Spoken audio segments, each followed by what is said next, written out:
نبی کریم صلی اللہ علیہ وسلم کی صحابی حضرت ابو الدرداء رضی اللہ تعالی عنہ قریشی صحابی ہیں، انہی کے فقیر اور خاندان کی نو صحابی ہیں حضرت عبد الرحمن بن عوف رضی اللہ تعالی عنہ۔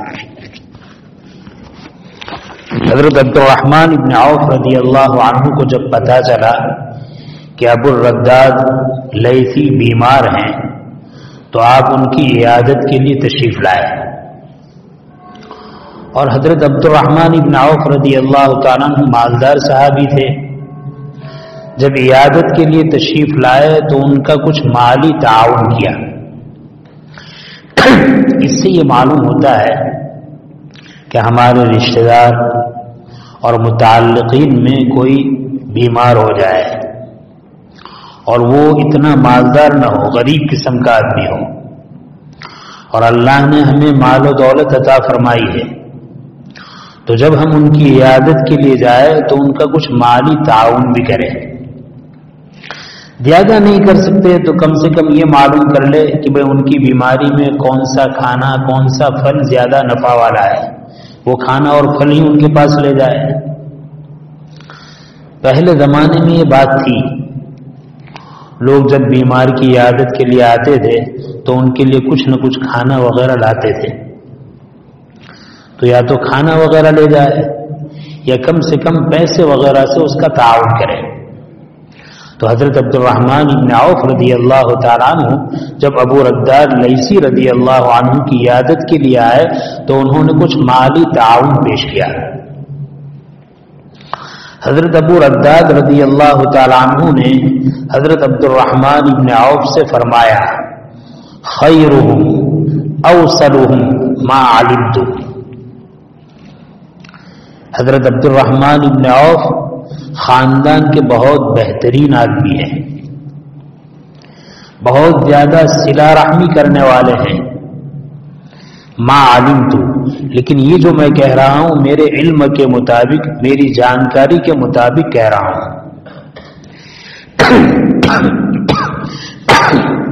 اس سے ایک بات یہ معلوم ہوئی، جب کوئی آدمی ہم پر احسان کرے تو احسان کرنے والے کا شکریہ ادا کرنا، ان کے بارے میں اچھے کلمات کہنا، ان کے منہ پر کہنا، اس کی اجازت ہے۔ کوئی بھی بھلائی کا معاملہ، حسن سلوک کا معاملہ کرے، لیکن اس میں کچھ حدود ہے۔ جس نے احسان کیا ہے وہ تو نہ چاہتا ہو کہ میرے بارے میں اچھی بات کہے، اچھے کلمات کہے، تعریف کرے، لیکن جس پر احسان کیا ہے وہ اگر چاہے کہ دو اچھے جملے کہنا چاہے تو کہہ سکتا ہے۔ آپ نے فرمایا خیرہم، ہمارے خاندان کے بہترین آدمی ہیں، اوصلہم، خاندان کے زیادہ صلہ رحمی کرنے والے، لیکن آگے ایک بات ارشاد فرمائی، ما علمت، میرے علم کے مطابق۔ ہو سکتا ہے ان کے علاوہ اور بھی کوئی زیادہ احسان کرنے والا، زیادہ بھلا آدمی ہو، لیکن میرے علم کے مطابق عبد الرحمن بن عوف اپنے خاندان میں سب سے زیادہ بہترین آدمی اور سب سے زیادہ صلہ رحمی کرنے والے ہیں۔ اس سے ایک بات یہ معلوم ہوئی، جب کسی محسن کا اور کسی احسان کرنے والے کا تعارف کیا جائے، تعریف کی جائے، اچھے جملے کہے جائے تو اچھے جملے حدود میں رہ کر کہنا چاہیے، جتنا ہمیں معلوم ہے اتنا کریں۔ آج کل ہمارا حال یہ ہے، ہم جب کسی کی تعریف کرنے لگتے ہیں تو پول باندھ دیتے ہیں، نہ ہوتا وہ بھی سب کچھ کہہ دیتے ہیں، اتنی تعریف کرتے ہیں جس کا اس میں رتی بھر حصہ نہیں ہوتا، جھوٹی تعریف کرتے ہیں۔ اور بعض مرتبہ ایسا ہوتا ہے جس کی تعریف کی جاتی ہے وہ بھی جانتا ہے کہ جھوٹی تعریف، لیکن وہ بھی بہت خوش ہوتا ہے۔ تو تعریف اس طرح نہیں کرنی چاہیے، اگر صحیح بات کہنا چاہے تو کہہ سکتا ہے، لیکن کہے میرے علم کے مطابق یہ خیر اور یہ بھلائی ان کے اندر ہے۔ معلوم ہوا کوئی احسان کرے تو احسان کرنے والے کے بارے میں دو جملے ان کی زبان پر کہنا صحیح ہے، حدود میں رہتے ہوئے، اور جو حقیقت ہے وہ بیان کرے تو ٹھیک ہے۔ یہ تو کس کا کام ہوا؟ جس پر احسان کیا گیا اس کا کام ہوا۔ لیکن حضرت عبد الرحمن بن عوف رضی اللہ تعالیٰ عنہ نے جب حضرت ابو الرداد رضی اللہ تعالیٰ عنہ کی زبانی یہ بات سنی، خیرہم اوصلہم ما علمت، تو فوراً انہوں نے بات پلٹ دی. کیا معلوم ہوا؟ اگر ہماری کوئی تعریف کرتا ہے تو ہمیں خوش نہیں ہونا چاہیے، پھولنا نہیں چاہیے.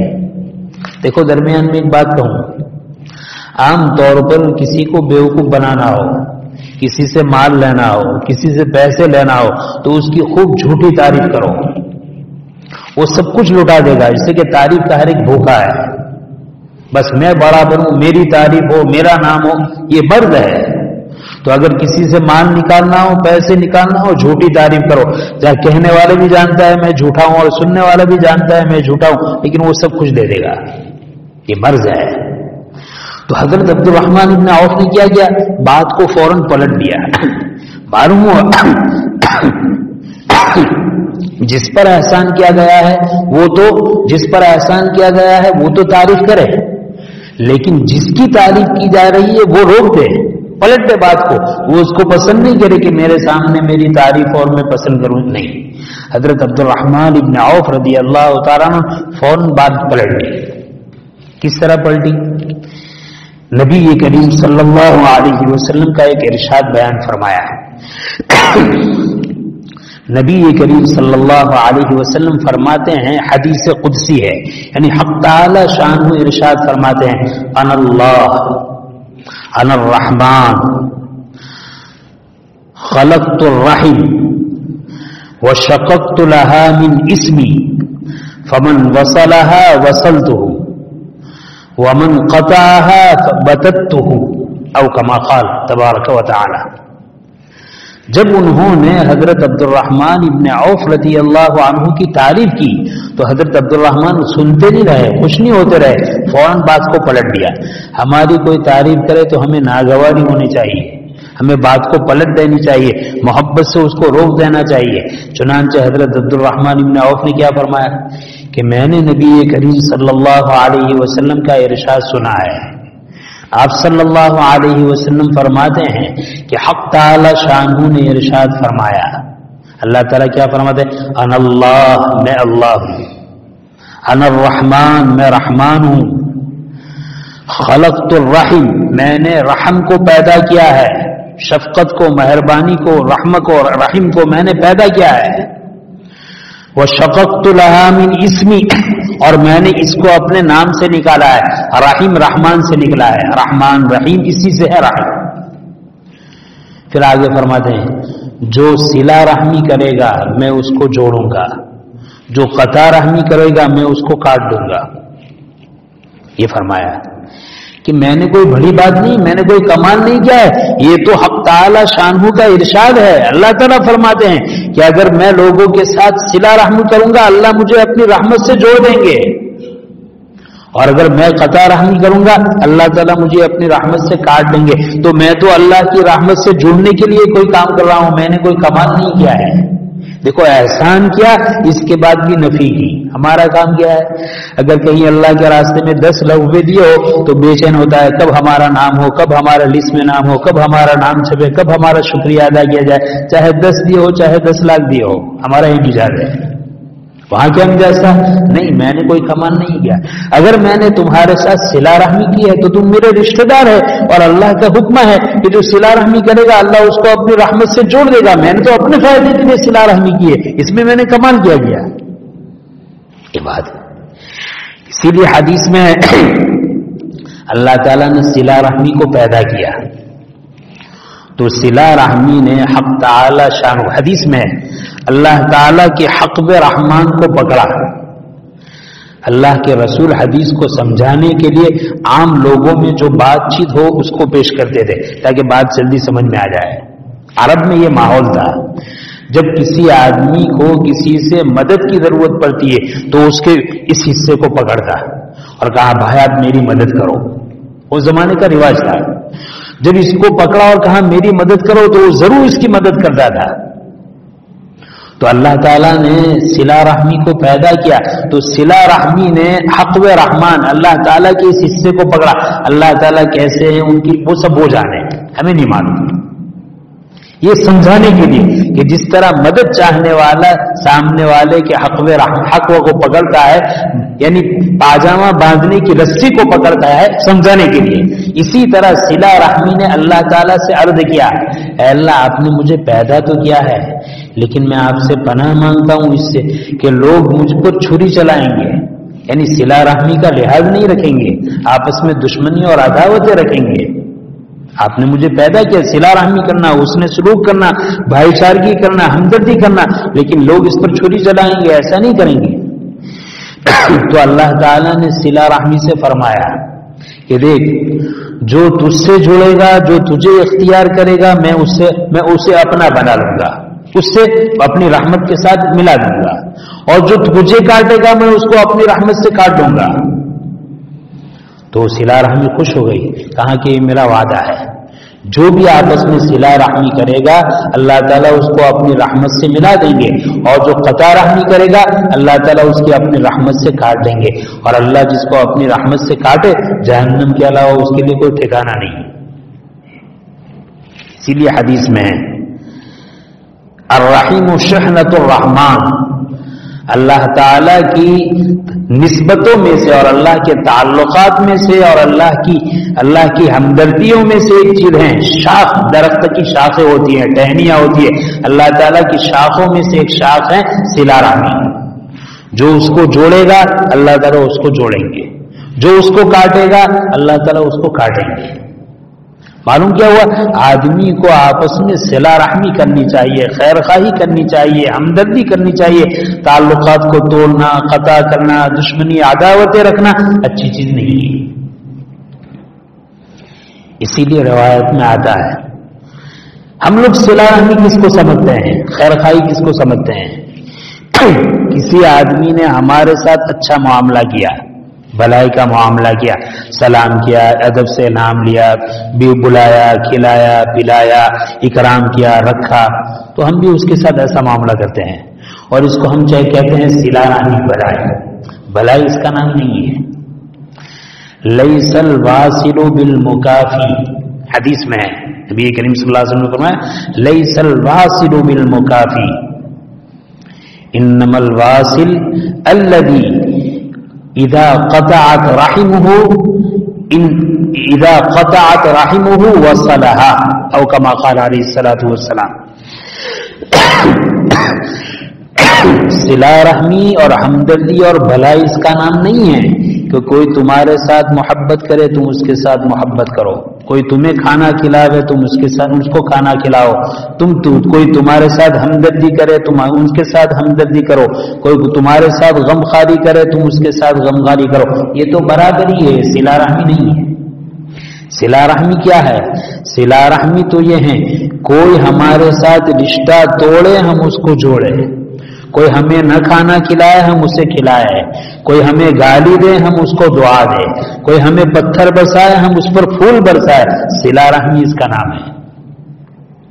میرے بھائی میں آپ سے پوچھتا ہوں اور اپنے آپ سے بھی پوچھتا ہوں، اگر ہم مسلمانوں میں یہ صفت پیدا ہو جائے صلہ رحمی کی کہ کوئی ہم سے توڑے رشتہ ہم اس سے جوڑے، کوئی ہم سے دشمنی کرے ہم اس سے محبت کرے، کوئی ہمیں گالی دے ہم اس سے دعا دے، کوئی ہمارا برا چاہے ہم اس کا بھلا چاہے، اگر یہ صفت پیدا ہو جائے تو کیا ہمارے مسلم معاشرے میں لڑائی جھگڑا رہ سکتا ہے؟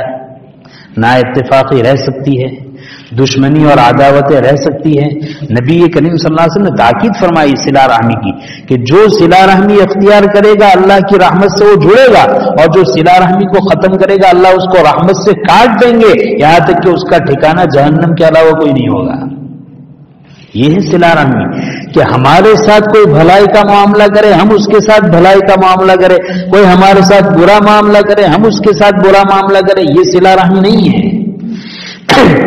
کوئی ہمارے ساتھ برا معاملہ کرے ہم اس کے ساتھ بھلائی کا معاملہ کرے، یہ صلہ رحمی ہے۔ نبی کریم صلی اللہ علیہ وسلم کے بعد صحابہ نے آپ صلی اللہ علیہ وسلم سے شکایت کی۔ کیا شکایت کی؟ یہ شکایت کی کہ اللہ کے رسول ہم سفر میں جاتے ہیں، ہمارے پاس تعلقات والے ہیں، وہ ہمیں کھانا پینا نہیں کھلاتے، مہمانی نہیں کرتے، اور جب وہ ہمارے یہاں آتے ہیں تو ہم ان کی خوب مہمانی کرتے ہیں، خوب خاطر تواضع کرتے ہیں، ان کی ساری ضرورت پورا کرتے ہیں. تو کیا ہم ایسا نہ کریں کہ اب وہ ہمارے پاس آئے تو ہم بھی ان کی مہمانی نہ کریں؟ عقل کیا کہتی ہے، معاشرہ کیا کہتا ہے؟ اگر کسی نے ہمیں پانی پلایا، کسی کو ہم نے پانی پلایا، اس کے گھر پر گئے اور چائے نہیں پلائی تو ہم ناراض ہو جاتے ہیں. ہم نے تو پانی پلایا، چائے نہیں پلائی، صرف پانی پلایا، لیکن اس کے گھر پر گئے اس نے چائے نہیں پلائی تو ہم ناراض. اور کسی کو ہم نے ناشتہ کرایا اور ہمیں اس نے کھانا نہیں کھلایا تو ہم ناراض. صحابہ نے کیا کہا؟ صحابہ نے یہ کہا کہ وہ ہمارے گھر پر آتے ہیں، ہماری بستی میں آتے ہیں تو ہم ان کی بہترین مہمانی کرتے ہیں، خاطر مدارات کرتے ہیں، ان کی ساری ضرورت کو پورا کرتے ہیں. اور جب ہم ان کی بستی میں جاتے ہیں تو ہمیں بھاؤ نہیں پوچھتے. تو کیا ہم بھی ایسا نہ کریں؟ نبی کریم صلی اللہ علیہ وسلم نے منع فرمایا کہ چاہے وہ تمہارا بھاؤ نہ پوچھے، چاہے وہ تمہارا اکرام نہ کرے، چاہے وہ تمہاری مہمانی نہ کرے، تم کرو. وہ تمہاری مہمانی نہیں کرتا ہے، وہ تمہیں بھاؤ نہیں پوچھتا ہے، اس کے باوجود بھی تم بھاؤ پوچھو. یعنی تمہارے بھاؤ پوچھنے کے بعد بھی وہ بھاؤ نہیں پوچھتا ہے، تمہارے مہمانی کرنے کے بعد بھی تو وہ مہمانی نہیں کرتا ہے، اس کے بعد بھی وہ دوبارہ تمہاری بستی میں آئے تو تم مہمانی کرو. یہ تعلیم ہے نبی کریم صلی اللہ علیہ وسلم کی امت کے ایک ایک انسان کے لیے. فائدہ کیا ہوگا اس کا؟ کسی آدمی کے اندر تھوڑی شرم و حیا ہے، تھوڑی غیرت ایمانی ہے، تھوڑی انسانیت ہے، انشاءاللہ اس تمہارے اس عمل سے وہ شرمندہ ہو جائے گا، وہ مجبور ہو جائے گا تمہارے ساتھ بھلائی کرنے پر. وہ سوچے گا کہ میں تو وہاں گیا تو اس نے بہترین مہمانی کی، وہ میرے گھر آیا تو میں نے چائے کا بھی بھاؤ نہیں پوچھا، پانی بھی نہیں پلایا، منہ چھپایا، اس کے باوجود میں دوبارہ گیا تو پھر وہی مہمانی. یار یہ تو اچھی بات نہیں ہے کہ وہ تو ہمارے ساتھ اتنا اچھا سلوک کرے اور ہم اس کے ساتھ سلوک نہ کرے. یہ تعلیم ہے نبی کریم صلی اللہ علیہ وسلم کی. اور نبی کریم صلی اللہ علیہ وسلم کی تعلیمات صرف دیندار کے لیے نہیں ہے، علماء کے لیے نہیں ہے، ساری انسانیت کے لیے ہے، چاہے وہ مسلمان ہو چاہے مسلمان نہ ہو، چاہے وہ نیکوکار ہو چاہے گنہگار ہو، چاہے پڑھا لکھا ہو چاہے پڑھا لکھا نہ ہو، چاہے نیک ہو چاہے فاسق و فاجر ہو، چاہے مسلمان ہو چاہے غیر مسلم ہو. ہر ایک کے لیے تعلیم ہے کہ کوئی ہمارے ساتھ خیر خواہی کرے نہ کرے ہمیں کرنا ہے، کوئی ہمارے ساتھ بدسلوکی کرے پھر بھی ہمیں خیر خواہی کرنا ہے. میرے بھائی اگر یہ وصف ہمارے اندر پیدا ہو جائے، ہم مسلمانوں کے اندر یہ پیدا ہو جائے تو دنیا میں کوئی غیر مسلم نہ رہے. نیکوکاروں میں یہ چیز آ جائے تو کوئی بدکار ایسا نہ رہے. وصف ایسا ہے، خوبی ایسی ہے، کمال ایسا ہے. لیکن آج ہمارا حال یہ ہے کہ اگر کوئی ہم سے تھوڑا بگاڑے ہم زیادہ بگاڑے، نہ بگاڑے اس کے ساتھ ہم بگاڑے، اور کوئی تھوڑا بگاڑے اس کے ساتھ زیادہ بگاڑے. کوئی ذرا ہم سے دو چار آنے ادھر ادھر ہو تو ہم 12 آنے ادھر ادھر ہو جائے. کوئی ہم ایک جملہ برا کہے ہم 10 جملے برے کہہ دے. کوئی ہمیں ایک گالی دے ہم 10 گالیاں اس کو دے دے. کوئی ہم پر ایک الزام لگائے ہم 10 الزام لگا دے. آج ہمارا حال یہ ہے، ہمارا معاشرہ یہ ہے. لہذا ضرورت اس بات کی ہے کہ ان چیزوں کو ختم کیا جائے اور اپنے اندر نبی کریم صلی اللہ علیہ وسلم کی جو تعلیمات صلہ رحمی کی ہے وہ صلہ رحمی کو زندہ کرے. اگر یہ صلہ رحمی زندہ ہوئی تو جس کو ہم دشمن سمجھتے ہیں وہ بھی ہمارے دوست بن جائیں گے، اور اگر صلہ رحمی نہیں رہی تو جس کو ہم اپنا دوست سمجھیں وہ بھی دوست نہیں رہے گا، وہ بھی دشمن ہو جائے گا. صلہ رحمی کی خاصیت یہ ہے، صلہ رحمی کا فائدہ یہ ہے کہ صلہ رحمی سے دشمن تمہارا دوست بن جائے گا، اور صلہ رحمی نہیں ہوگی، قطع رحمی ہوگی تو تمہارا دوست بھی دشمن بن جائے گا. صلہ رحمی ہوگی تو اجنبی تمہارا بھائی بن جائے گا، اور اگر صلہ رحمی نہیں تو بھائی بھی تمہارا اجنبی بن جائے گا. یہ چند باتیں ہیں، اللہ تعالیٰ شان اس پر ہمیں عمل کی توفیق نصیب فرمائے. روایت میں ہے آدمی کو سب سے زیادہ خیر خواہی، ہمدردی، صلہ رحمی اپنی اولاد سے کرنی چاہیے. آج کل ہماری ایک مصیبت یہ بھی ہے، لوگوں کے سامنے بہت با اخلاق ہے لیکن اولاد کے سامنے اخلاق نہیں. اولاد کو جھیر کی نظر سے دیکھتے ہیں، اپنوں کو بری نظر سے دیکھتے ہیں. اولاد ماں باپ کو اچھی نظر سے نہیں دیکھتی، ماں باپ اولاد کو اچھی. دوسری ماشاءاللہ یہ تو پیکر اخلاقی، اس کے اخلاق ایسے تو کوئی اخلاقی نہیں. سب سے پہلے آدمی کو اپنی اولاد پر خوب مہربانی، خوب شفقت، خوب محبت رکھنی چاہیے. اپنے گھر والوں پر خوب محبت اور شفقت رکھنی چاہیے. ایک صحابیہ ہے، وہ صحابیہ کہتی ہیں کہ ایک مرتبہ میں نے دیکھا کہ نبی کریم صلی اللہ علیہ وسلم اپنے گھر سے نکلے اور آپ نے اپنے نواسوں میں سے کسی ایک نواسے کو، حضرت حسن کو یا حضرت حسین رضی اللہ عنہ کو، اپنے گود میں لیا تھا. جب نکلے تو نکلنے کے بعد آپ نے ارشاد فرمایا، یہ اولاد کون ہیں؟ اولاد کے بارے میں آپ نے فرمایا انکم تبخلون وتجببون وتجہلون.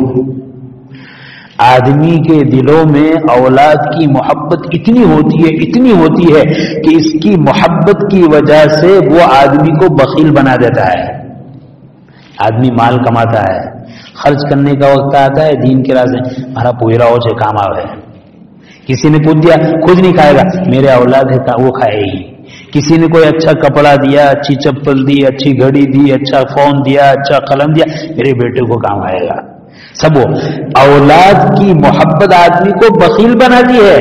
کیا یعنی اولاد سے محبت ہونی چاہیے، لیکن محبت کتنی بڑھ جاتی ہے، بعض مرتبہ وہ محبت آدمی کو بخیل بنا دیتی ہے، اور اولاد کی محبت آدمی کو بزدل بنا دیتی ہے. ہاں نکلو اللہ کے راستے میں، اگر اللہ کے راستے میں شہید ہو گیا تو میری اولاد کا کیا ہوگا؟ آدمی کو بزدل بنا دیتی ہے اور آدمی کو جاہل بنا دیتی ہے. اگر آدمی نے علم حاصل نہیں کیا ہے، اس کے گھر میں اولاد ہے، تو اولاد کی مشغولی کی وجہ سے وہ علم حاصل نہیں کر سکتا. بتانا کیا ہے، اولاد کو محبت، اولاد کی محبت ہونی چاہیے، اولاد سے شفقت ہونی چاہیے. آج عام طور پر حال یہ ہے کہ ماں باپ اور اولاد میں بہت دوری ہے. اولاد کو اپنی ضرورت پیش کرنا چاہتی تو خود ماں باپ کو نہیں کہتی، ماں باپ ان کے کوئی مسائل کو حل کرنا چاہے تو خود اولاد کو نہیں کہتے. اولاد کیا کہتی ہے؟ ماں باپ کے دوستوں کو کہتی ہے مارو آ کام سے ذرا ہمارا باجی نے ہم جاؤ، میرا یہ کام ہے میری امی کو سمجھانا. اور اولاد کو کچھ کہنا ہے تو ماں باپ کیا کہتے ہیں؟ مولوی صاحب ذرا پوئرا نے ہم جاؤ جائیں گے، وہ مارو نام نہ رہتا. یہ تعلقات نہ ہونے کی وجہ سے آدمی اپنی اولاد کے ساتھ محبت اور تعلقات رکھے، اور ایسے تعلقات رکھیں کہ اولاد اپنی ساری ضرورت اپنے ماں باپ کے سامنے محبت کے ساتھ، اخلاق کے ساتھ رکھ سکے، اور اولاد کو پوچھ سکے بیٹا تیری پریشانی کیا ہے، تیرا مسئلہ کیا ہے. اعتماد آج یہ چیز نہیں. حالانکہ حدیث میں ہے نبی کریم صلی اللہ علیہ وسلم کی نرینہ اولاد تو تھی نہیں، سب انتقال کر گئے. آپ اپنے نوازوں میں حضرات حسنین سے بے انتہا محبت فرماتے تھے. جمعہ کی نماز کے لیے خطبہ دے رہے اور حضرت حسن یا حضرت حسین دوڑتے ہوئے آئے، آپ صلی اللہ علیہ وسلم خطبہ کے درمیان اترے، ان کو اٹھایا اور اپنے ساتھ ہاتھ میں بٹھایا، ہاتھ میں اٹھا اور ہاتھ میں اٹھایا اور خطبہ دینے لگے. اتنی محبت تھی. آپ کی ایک نواسی تھی حضرت زینب رضی اللہ تعالی عنہا کی بیٹی حضرت امامہ، غالباً نماز پڑھتے تھے تو وہ پیٹھ پر بیٹھ جاتی تھی، تو جب تک وہ اٹھتے نہیں آپ سجدے سے نہیں اٹھتے تھے. محبت تھی. مسئلے الگ چیز ہے، یہ ابتدائی دور کی حالت، یعنی ایسی محبت. آج ضرورت اس بات کی ہے کہ اولاد سے اپنے ماں باپ محبت کرے اور ماں باپ سے اولاد. دیکھو محبت کا جو درجہ ہے، اگر وہ محبت کا درجہ ہم نے اپنی اولاد کو نہیں دیا تو دوسری اولاد کو دینا پڑے گا، اور محبت کا جو درجہ اپنے ماں باپ کا ہے وہ ماں باپ کو نہیں دیا تو دوسرے ماں باپ کو دوسرے کے ماں باپ کو دینا پڑے گا. اسی لیے دوسرے کو ماں باپ بنا لیتے ہیں، دوسرے کے بیٹے بن جاتے ہیں. نہیں، محبت اپنے حقیقی ماں باپ کو دو، محبت اپنی حقیقی اولاد کو دو. اللہ تعالیٰ نے جو باتیں کہلوائی، حق تعالیٰ اس پر عمل کی توفیق نصیب فرمائے. آمین وآخر دعوانا الحمدللہ رب العالمین. الحمد لله رب العالمين عدد خلقه ورضا نفسه وزنة عرشه ومداد كلماته. اللهم لا أحصي ثناء عليك أنت كما أثنيت على نفسك. اللهم صل على محمد كلما ذكره الذاكرون وصل على محمد كلما غفل عن ذكره الغافلون. ربنا آتنا في الدنيا حسنة وفي الآخرة حسنة وقنا عذاب النار. ربنا لا تؤاخذنا إن نسينا وأخطأنا. ربنا ولا تحمل علينا إصرا كما حملته على الذين من قبلنا. ربنا ولا تحملنا ما لا طاقة لنا به واعف عنا واغفر لنا وارحمنا أنت مولانا فانصرنا على القوم الكافرين. اللهم اهدنا الصراط المستقيم صراط الذين أنعمت عليهم من النبيين والصديقين والشهداء والصالحين غير خزايا ولا ندامى ولا مفتونين. اللهم آتنا علما نافعا ورزقا واسعا وحلالا طيبا وشفاء من كل داء. اللهم بارك لنا فيما رزقتنا واغفر لنا وارحمنا انك على كل شيء قدیر. الہی اپنے فضل و کرم سے ہمارے جمع ہونے کو قبول فرما. اے اللہ ہمیں دین کی عظمت نصیب فرما, دینی مجالس کی عظمت نصیب فرما. اے اللہ آئے دین کے معاملے میں سستیاں بڑھ رہی ہیں, دین کی عظمت ختم ہو رہی ہیں. اے اللہ دینی تعلق ختم ہو رہا ہے, نہ نماز میں ہمارا دل لگتا ہے, نہ تراویح میں ہمارا دل لگتا ہے, نہ دین کی مجلسوں میں ہمارا دل لگتا ہے. اے اللہ دل جہاں لگنا تھا وہاں نہیں لگا. اے اللہ جہاں لگنا نہیں تھا وہاں لگ گیا ہے. اے اللہ ہمارا دل غفلتوں میں لگا ہے, مجلس بازیوں میں لگا ہے, لغویات میں لگا ہے, فضولیات میں لگا ہے, گناہوں میں لگا ہے. اے اللہ وقت کو ضائع اور برباد کرنے میں لگا ہے. اے اللہ ہمیں صحیح سمجھ نصیب فرما. اے اللہ تیرے حبیب صلی اللہ علیہ وسلم کی جو ارشاد ہم نے کہے اور سنے, اے اللہ صلہ رحمی کے سلسلے میں جو باتیں سنی, اے اللہ ہم سب کو صلہ رحمی کا جذبہ نصیب فرما, ہمارے قلوب میں وسعت فرما. اے اللہ ہمیں اپنے چھوٹوں کو معاف کرنے کا جذبہ بنا. اے اللہ اپنے عوام کو معاف کرنے کا جذبہ پیدا فرما. اے اللہ خوشدلی, اے اللہ حسن سلوک اور بھلائی اور بھائی چارگی نصیب فرما, محبت نصیب فرما, اخوت نصیب فرما, ہمدردی نصیب فرما. اے اللہ ماں باپ کو اپنی اولاد کے ساتھ, اولاد کو اپنی ماں باپ کے ساتھ صحیح محبت نصیب فرما, ادب احترام کا معاملہ فرما. اے اللہ ہر ماں باپ کے دل میں ان کی اولاد کے لیے محبت, شفقت, اے اللہ اور تربیت کا جذبہ نصیب فرما. ہر اولاد کے دل میں اپنے والدین کے لیے ادب احترام, محبت اے اللہ پیدا فرما. اے اللہ آپس کی دوری کو ختم فرما. اے اللہ بھائی بہنوں میں آپس میں محبت عطا فرما. اے اللہ رشتہ داروں میں آپس میں محبت عطا فرما, پڑوسیوں میں آپس میں محبت عطا فرما, بستی والوں میں آپس میں محبت عطا فرما, پوری امت میں آپس میں اتحاد اتفاق نصیب فرما. اے اللہ غلطیوں کو معاف کرنے کی توفیق عطا فرما. اے اللہ غلطیوں کی اصلاح کی توفیق عطا فرما. ہر خیر کو مقدر فرما, ہر شر سے حفاظت فرما. اے اللہ خیر پر جمنے کی توفیق عطا فرما. اے اللہ برائی پر جمنے سے ہماری حفاظت فرما, اکڑنے سے ہماری حفاظت فرما. اے اللہ ہم سب کے دل آپ کے قبضے قدرت میں ہیں, آپ جس طرح چاہے اس کو پلٹ سکتے ہیں. اے اللہ ہم آپ سے بھیک مانگتے ہیں اس بات کی, ہمارے دلوں کو خیر پر مجتمع فرما دیجئے, صلاح و تقوی پر مجتمع فرما دیجئے, اتحاد و اتفاق پر مجتمع فرما دیجئے. اے اللہ ادب احترام نصیب فرما. اے اللہ بڑوں کا ادب احترام نصیب فرما, چھوٹوں پر شفقت اور ہمدردی نصیب فرما. اے اللہ ہر ایک کے مصیبت میں کام آنے کا جذبہ نصیب فرما. اے اللہ ہر ایک کی برائی سے ہماری حفاظت فرما. ہمارے دلوں کو پوری امت کے ایک ایک مسلمان کے بارے میں صاف اور پاک کر دیجئے, قدورت کو ختم فرما دیجئے, نفرت کو ختم فرما دیجئے. اے اللہ ہمیں اپنے بڑوں کی ماننے کا جذبہ عطا فرما, اپنے والدین کی فرما برداری نصیب فرما, اپنے اساتذہ اور مشائخ کی فرما برداری نصیب فرما, اپنے علماء اور صلاحہ کی فرما برداری نصیب فرما. اے اللہ ہمیں اپنے چھوٹوں پر رحمت, شفقت, اے اللہ پیدا شفقت کرنے کی توفیق عطا فرما. اے اللہ ان کی ضرورتوں کو پورا کرنے کی توفیق عطا فرما. اے اللہ ان کو ہمارے لیے آنکھوں کا نور اور دل کا سرور بنا دیجئے. اے اللہ بے تکے الفاظ سے ان کو پکارنے سے ہماری حفاظت فرما. اے اللہ ذلیل کرنے سے ہماری حفاظت فرما. اے اللہ ہمارے ہاتھوں ان کی بہترین سے بہترین تربیت ہو. اے اللہ اس کی شکلیں اور صورتیں پیدا فرما. اے اللہ دنیا میں بھی ہماری آنکھوں کا نور اور دل کا سرور ہو, اور ہمارے مرنے کے بعد ہمارے لیے بہترین ذخیرہ آخرت اور ذریعہ نجات ہو. اے اللہ اس کی شکلیں اور صورتیں پیدا فرما. اے اللہ جو خیر ہے وہ عطا فرما. اے اللہ ہمارے بیماروں کو شفا کاملہ عاجلہ دائمہ مستمرہ نصیب فرما. پریشان حالوں کی پریشانی کو دور فرما. قرض داروں کی قرض کی ادائیگی کی شکلیں پیدا فرما. بے گھر کو گھر عطا فرما, بے در کو در عطا فرما. اے اللہ بے جوڑ کو جوڑ عطا فرما, بے اولاد کو اولاد نصیب فرما, بے روزگار کو ذریعہ معاش نصیب فرما. اے اللہ ہر ایک کی پریشانی اے اللہ ہم سے زیادہ آپ جانتے ہیں. اے اللہ ہماری پریشانیوں کو دور فرما. اے اللہ ہمیں دینداری نصیب فرما. فرما, اپنے گناہوں پر رونے کی توفیق عطا فرما, گناہوں پر سچی پکی توبہ نصیب فرما, گناہوں سے دوری نصیب فرما, اطاعت کا ذوق اور شوق نصیب فرما. اے اللہ اطاعت کا ذوق اور شوق نصیب فرما, تیری فرما برداری کا جذبہ نصیب فرما, تیرے حبیب کی اتباع کا جذبہ نصیب فرما. اے اللہ آپ صلی اللہ علیہ وسلم کی سنتوں کو زندگی کے ہر شعبے میں عافیت کے ساتھ زندہ کرنے کی توفیق عطا فرما اور عافیت کے ساتھ ہمیں قبول فرما. اے اللہ ہم آپ کی امانت ہیں, ہماری صلاحیت آپ کی امانت ہے, ہمارا جسم آپ کی امانت ہے, ہمارا وقت آپ کی امانت ہے. اے اللہ آج تک ہم نے خیانت کی ہے, اے اللہ اس خیانت سے درگزر فرما, معاف فرما اور آئندہ اس امانت کی صحیح طور پر ادائیگی کا اہتمام نصیب فرما.